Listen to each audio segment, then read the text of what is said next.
इसके बाद हम नेक्स्ट पे आते हैं। ये है हमारे पास लाइन स्ट्रिप। लाइन स्ट्रिप आपके पास लाइन की ही तरह लाइन को ड्रॉ करने के लिए यूज़ होता है, लेकिन इसमें आप कनेक्टेड लाइन ड्रॉ करते हैं। और कनेक्टेड लाइन कैसे ड्रॉ होती है, इसको भी कम से कम दो वर्टेक्स चाहिए होते हैं, यानी कि इसको V1 और V2 लाजमी चाहिए होता है। अगर आप V1 पास करते हैं, V2, V3, V4 या बाकी वर्टेक्स पास नहीं करते, सिर्फ एक वर्टेक्स पास करते हैं, तो कोई चीज़ ड्रॉ नहीं होगी। आप इसको सिर्फ दो वर्टेक्स पास करते हैं, V1 और V2 पास करते हैं, तो ये एक लाइन ड्रॉ कर देगा V1 और V2 के दरमियान में। ठीक है। अब अगर आप इसको तीन वर्टिस पास कर दें, लेट्स से यहाँ पे हमने V3 पास किया, अब यहाँ पे देखें ये इवन नहीं रहे, अब ये ऑड में है, तो ये क्या करता है, ये आपके पास ये करता है कि पहले दो वर्टिस के आपके पास एक लाइन ड्रॉ करेगा जो कि ये बन रही है V1 से V2, और फिर क्या करेगा, फिर ये करेगा ये V2 से V3 पे एक और लाइन ड्रॉ करेगा, यानी कि ये अगले लाइन को या अगले वर्टिस को लेके उससे नेक्स्ट वाले वर्टिस के साथ लेके एक और लाइन ड्रॉ कर देगा। तो आपके पास क्या होगा, आपके पास ये होगा कि V2 से V3 में आपके पास एक और लाइन जो है वो ड्रॉ हो जाएगी। अब हमने यहाँ पे चार वर्टेक्स पास किए हैं, तो चार वर्टेक्स में क्या होगा, चार वर्टेक्स में ये होगा कि आप V1 से V2 पे एक लाइन ड्रॉ की, V2 से V3 पे एक लाइन ड्रॉ की, और V3 से V4 पे इसने एक और लाइन ड्रॉ कर दी। तो इस तरीके से जो आपको ये वाली लाइन नज़र आ रही है, ये V3 से V4 की लाइन जो है वो यहाँ पे ड्रॉ हो रही है। तो लाइन स्ट्रिप के अंदर कम से कम आपको दो वर्टेक्स चाहिए होते हैं, और उसके बाद आप जितने वर्टेक्स देते जाएं तो हर पिछला वर्टेक्स नेक्स्ट वाले वर्टेक्स के साथ कनेक्ट होके एक लाइन जो है क्रिएट करता जाता है, और इस तरह से आपके पास लाइन की चेन बनती जाती है, जिसे हम मल्टी लाइन भी कहते हैं। लाइन लूप के अंदर आपके पास लाइन का लूप बनता है, तो इसमें भी कम से कम आपको दो वर्टेक्स चाहिए होते हैं, आपको V1 और V2 चाहिए होता है, ताकि ये कम से कम एक लाइन को ड्रॉ कर सके, जैसे कि यहाँ पे V1 और V2 पे इसने ये वाली लाइन को ड्रॉ किया हुआ है। अब अगर आप इसको V3 देते हैं और V4 नहीं देते, लेट्स से मैं इस सूरत में ये वाली वर्टिस इसको नहीं देता, तो उस सूरत में ये करेगा ये V1 V2 और फिर V3 इसमें यहाँ पे ये वाला है, तो उसकी बेस पे ये V1 V2 और फिर V2 को V3 से कनेक्ट करेगा और V3 को फिर से V1 से कनेक्ट कर देगा। तो इस तरह से जो ये वाली आपके पास जो ट्राइंगल सी बन रही है, ये आपके पास जो है वो लाइन लूप से बन जाएगी। इसमें होता ये है कि हर पिछला वर्टिस नेक्स्ट वाले वर्टिस से कनेक्ट होता है, और इस तरह से कनेक्ट होते होते जब चेन बन जाती है, तो जो लास्ट वाला वर्टिस होता है वो हमेशा सबसे पहले वाले वर्टिस के साथ जो है वो जाके कनेक्ट हो जाता है।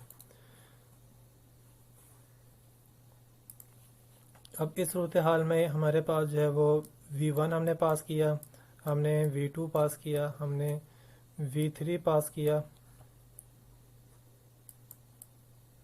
और हमने V4 पास किया, तो हमारे पास V1 V2 से कनेक्ट हुआ इस तरीके से, V2 जो है वो V3 से कनेक्ट हुआ इस तरीके से, और फिर V3 जो है वो V4 से कनेक्ट हुआ इस तरीके से, और फिर इसके बाद V4 जो है वो दोबारा से V1 से जाके कनेक्ट हो गया।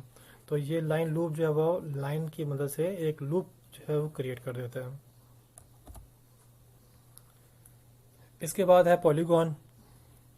पॉलीगॉन में आपके पास सरफेस शेप बनती है। सरफेस शेप ऐसी है कि अगर आप देखें तो ये आपके पास जो लाइन से बन रही थी, तो लाइन के अंदर आपके पास जो है वो बीच में फिलिंग नहीं हो रही थी, लेकिन इसके अंदर फिलिंग हो रही है। ये जो फिलिंग हो रही है इसे हम कहते हैं सरफेस। ठीक है। तो पॉलीगॉन जो है ये आपके पास सरफेस शेप बनाता है। पॉलीगॉन को कम से कम तीन वर्टेक्स चाहिए होते हैं, कम से कम तीन वर्टेक्स चाहिए होते हैं। अगर आप इससे कम वर्टेक्स देंगे तो उस वक्त में ये लाइन ये कोई शेप प्लॉट नहीं करता, यानी कि आपने एक वर्टेक्स दिया, V1 दिया, तो कोई वर्टेक्स ड्रॉ नहीं होगा। आपने V2 दे दिए, दो वर्टेक्स दिए हैं, तो उस वक्त में भी कोई चीज़ ड्रॉ नहीं होगी। लेकिन अगर आपने V3 दे दिया, इसके तीन वर्टेक्स जो उसकी मिनिमम रिक्वायरमेंट है वो पूरी होगी, तो भाई ये करेगा कि V1 से V2, V2 से V3 और V3 से V1 में कनेक्ट करके एक सरफेस शेप आपको बना देगा, जैसे कि यहाँ पे ये ट्रायंगल की फॉर्म आपके सामने नज़र आ रही है। यहाँ पे जो मैं ऑर्डरिंग कर रहा हूँ V1, V2, V3, ये एक्चुअल में हमारे वर्टिस पास करने की ऑर्डरिंग है। जैसे कि जो सबसे पहले मेरे पास बिगन के बाद जो पहला वर्टिस हम पास कर रहे हैं, इसको मैं कहूँगा ये V1 है। मैं इस वाले वर्टिस को जो सबसे लास्ट में है, मैं इसको कभी भी अपनी ऑर्डरिंग के पॉइंट ऑफ व्यू से कभी V1 नहीं कहूँगा, क्योंकि ये बिल्कुल लास्ट में आ रहा है। तो इस लिहाज से आपके पास जो इससे नेक्स्ट वाला वर्टिस होगा, उसको मैं जो नोटेट करूँगा वो मेरे पास V2 होगा, इसके बाद जो नेक्स्ट वाला वर्टेक्स होगा उसे मैं V3 कहूँगा, और उसके बाद जो ये वाला वर्टेक्स है इसको हम जो है वो V4 कहेंगे। तो जो मैं यहाँ पे V1 V2 V3 कह रहा हूँ, ये मेरे पास ऑर्डरिंग है कि मैं वर्टेक्स को कैसे पास कर रहा हूँ। तो जिस हिसाब से वर्टेक्स को ऑर्डर करते हैं उसी के लिहाज से आपके पास शेप बन रही होती है। तो हमें इसका ख्याल रखना होता है कि हम अपने वर्टेक्स की जो वैल्यूज़ हैं उनको कैसे रखना है और उनकी ऑर्डर कैसे रखना है ताकि हमारी शेप जो है वो प्रॉपर बने। अब अगर आप यहाँ पे इस वाले आउटपुट को देखें तो यहाँ पे मैंने एक स्क्वायर बनाया हुआ है with the help of polygon, जिसमें आप देखें तो मैंने यहाँ पे 4 वर्टेक्स पास किए हैं।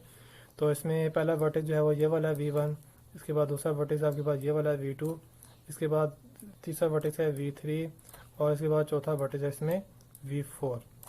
तो इसने क्या किया, इसने ये किया कि V1 से V2 को कनेक्ट किया, V2 को V3 से। अब V3 से डायरेक्ट V1 को कनेक्ट नहीं किया, बल्कि इसने इस नेक्स्ट वाले वर्टेक्स का कनेक्ट करना है V4 से, और फिर लास्ट वाला वर्टेक्स जो है वो पहले वाले वर्टेक्स के साथ कनेक्ट होगा और उसके अंदर जो है वो फिलिंग हो जाएगी।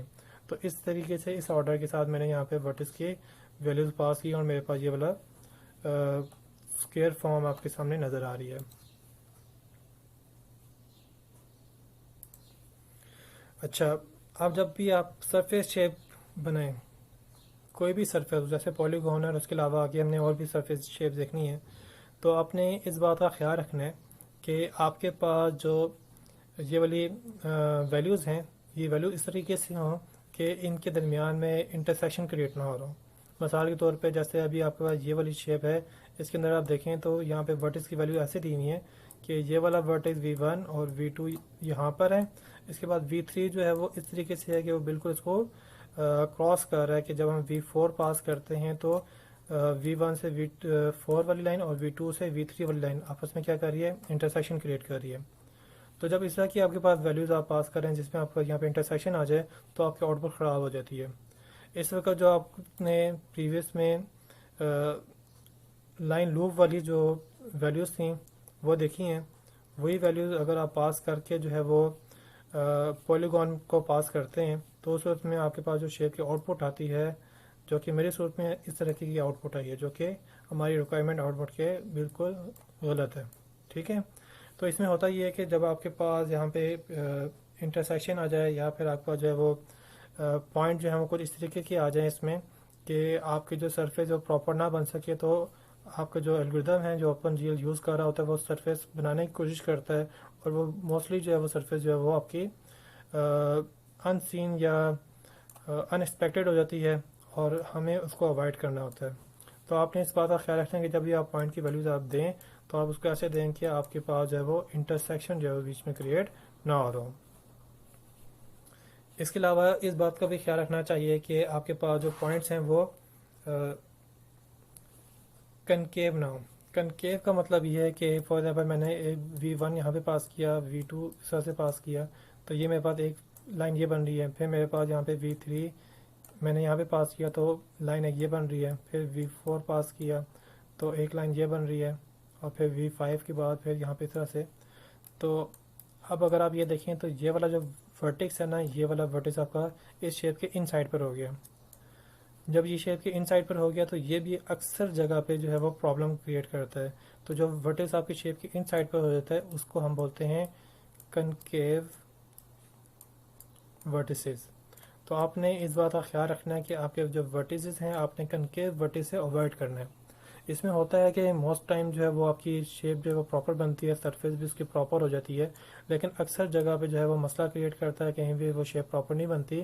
तो उस सूरत में आपने क्या करना है, आपने इस चीज़ को मद्देनज़र रखते हुए पॉइंट पास करने हैं कि वो पॉइंट आपके किसी तरीके पे आपकी कनकेव शेप जो है वो आपकी शेप में कनकेव वर्टिस जो है वो ना हो, ताकि आपकी शेप जो है वो अनथिंकेबल जो है वो ना बन जाए या रिक्वायरमेंट से या एक्सपेक्टेशन से बिल्कुल हट ना जाए। ये दो बातें जो हैं वो आपने हर सरफेस शेप के लिहाज से ख्याल में रखनी है।